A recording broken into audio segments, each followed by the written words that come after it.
मोदी जी की मंत्रिपरिषद में मेरे साथी श्रीमान हरदीप सिंह जी पुरी, असम के लोकप्रिय मुख्यमंत्री डॉक्टर हेमंत बिस्वा शर्मा जी, एनडीए के वरिष्ठ सहयोगी सीएम नागालैंड श्रीमान नेफ्यू रियो जी, उप मुख्यमंत्री नागालैंड श्रीमान जिलियांग जी, उपस्थित गृह सचिव, डीआईबी, पेट्रोलियम सेक्रेटरी, दोनों राज्यों के अधिकारी और उपस्थित सभी भाइयों और बहनों, आज हम सब एक ऐतिहासिक क्षण के साक्षी हो रहे हैं।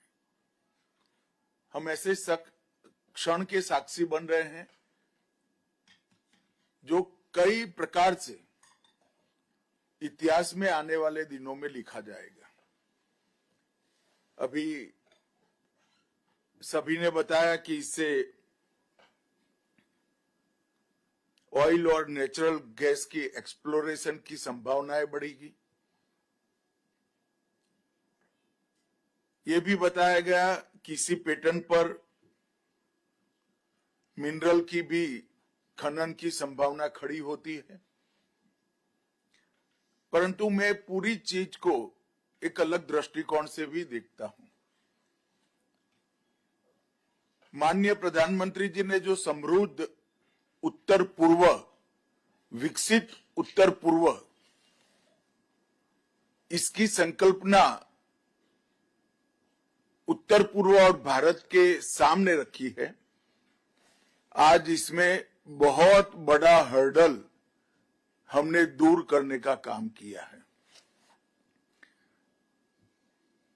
राष्ट्र प्रथम की भावना राजनीतिक दलों, उनकी नीतियां और व्यक्ति के लिए तो समझ सकते हैं, मगर आज मैं देख रहा हूं कि पूरा उत्तर पूर्व राष्ट्र प्रथम की भावना से ये समझौता कर कर आगे बढ़ रहा है।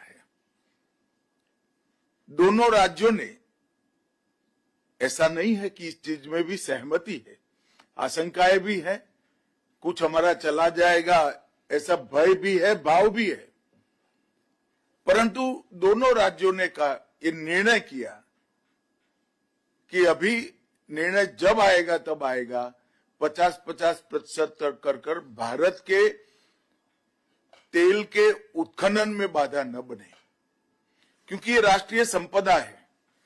और मुझे लगता है कि ये भाव बहुत महत्वपूर्ण है। आज भारत सरकार, असम सरकार और नागालैंड सरकार के बीच में ये ऐतिहासिक एमओयू हुआ है, और यहां पर मुख्यमंत्री नागालैंड ने बताया कि ये 6 फील्ड के अलावे भी पूरे नागालैंड में ऑयल एक्सप्लोरेशन के लिए नागालैंड सरकार सहमत है।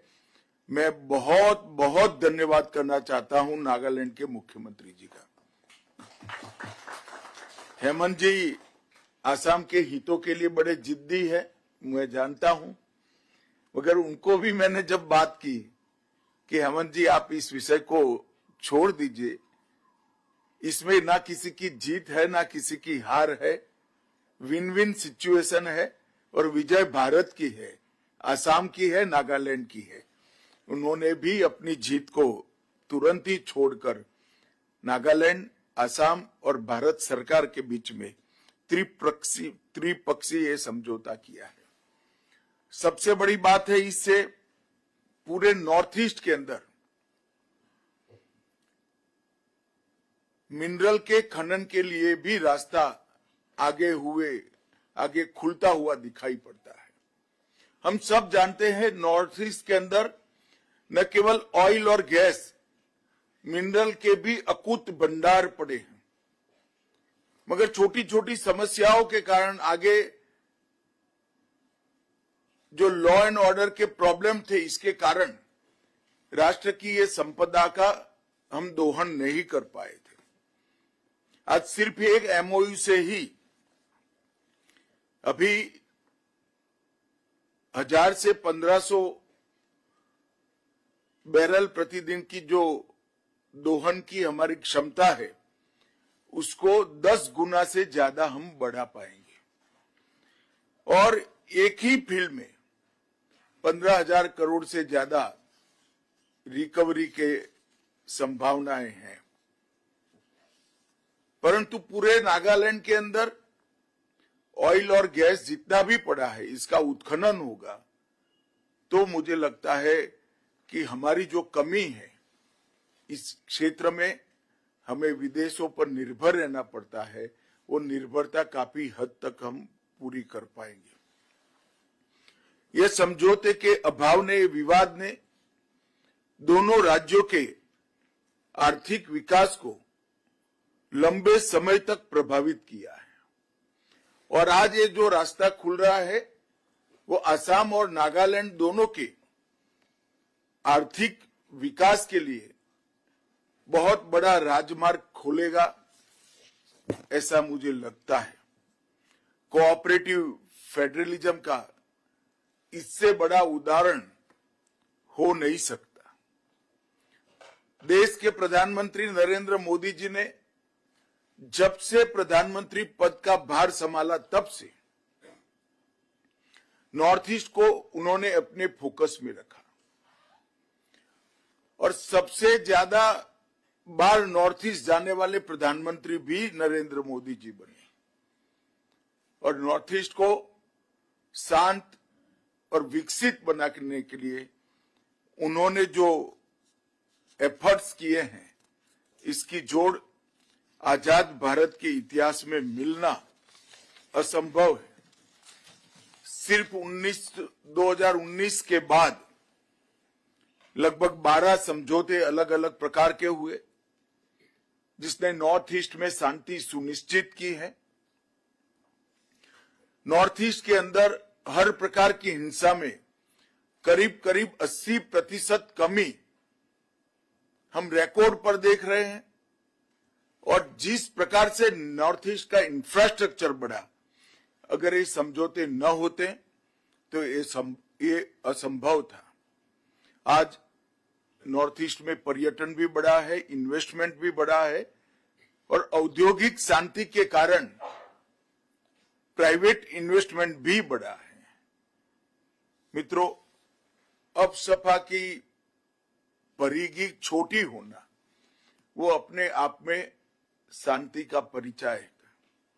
और मुझे पूरा विश्वास है, एकाध राज्य छोड़कर, 2 राज्य छोड़कर हम अगले साल पूरे नॉर्थ ईस्ट से अपसपा को समाप्त कर देंगे। और आज भी 80% से ज्यादा नॉर्थ ईस्ट का क्षेत्र अपसपा से मुक्त हो गया है। आज देश के विकास के लिए, नॉर्थ ईस्ट की समृद्धि के लिए, नॉर्थ ईस्ट के विकास के लिए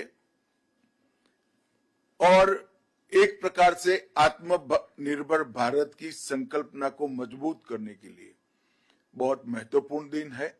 हम सब जानते हैं कि अमेरिका, ईरान, इजराइल युद्ध के कारण हम कितने गहरे संकट से गुजर रहे हैं। केवल हम नहीं, पूरी दुनिया गुजर रही है, क्योंकि ऊर्जा के बगैर किसी भी देश का विकास संभव ही नहीं है। मुझे मालूम नहीं है कि ये समझौते का इस क्राइसिस में कितना जल्द मदद रूप होगा ये समझौता, परंतु जब कभी भी इस प्रकार की वैश्विक क्राइसिस आती है, तब ये जो आज शुरुआत हुई है वो भारत को काफी सुकून भी देगी, हमें आत्मनिर्भर भी बनाएगी, मुझे इसका विश्वास है। मैं असम और नागालैंड के मुख्यमंत्री, उप मुख्यमंत्री और नागालैंड सरकार का भी, असम सरकार का भी हृदयपूर्वक भारत सरकार के ओर से धन्यवाद करना चाहता हूं। और व्यक्तिगत तौर पर श्री हरदीप सिंह जी पुरी के एफर्ट्स को मैं एक्नॉलेज भी करता हूं और हौसले से उन्होंने पीछे लगे रहकर इसको लॉजिकल एंड तक पहुंचाया। इसके कारण अब खनिज के खनन की भी संभावना बढ़ी है और ये 6 फील्ड के अलावे नागालैंड में सभी जगह एक्सप्लोरेशन की भी संभावनाएं बढ़ी है। इससे दोनों राज्य न केवल समृद्ध होंगे, दोनों राज्यों में आपसी सद्भाव भी बढ़ेगा और दोनों राज्य के विकास को भी गति मिलेगी। अंत में मैं सभी को शुभकामनाएं देना चाहता हूं और हम आशा करते हैं कि इसी प्रकार से नॉर्थ ईस्ट के एक विवाद समाप्त होते जाए, चाहे बॉर्डर का हो, चाहे लॉ एंड ऑर्डर के तकलीफ का हो। जहां तक अलग अलग ग्रुप के समझौतों का है वो भी समाप्त हो चुका है। 50% बॉर्डर के विवाद भी हमने सुलझा ली है और आज एक नई शुरुआत हो रही है। ये उत्तर पूर्व के स्वर्णिम भविष्य के लिए बहुत, इससे हमें आशा भी रहती है और विश्वास भी बढ़ता है। फिर से एक बार सभी का बहुत बहुत धन्यवाद।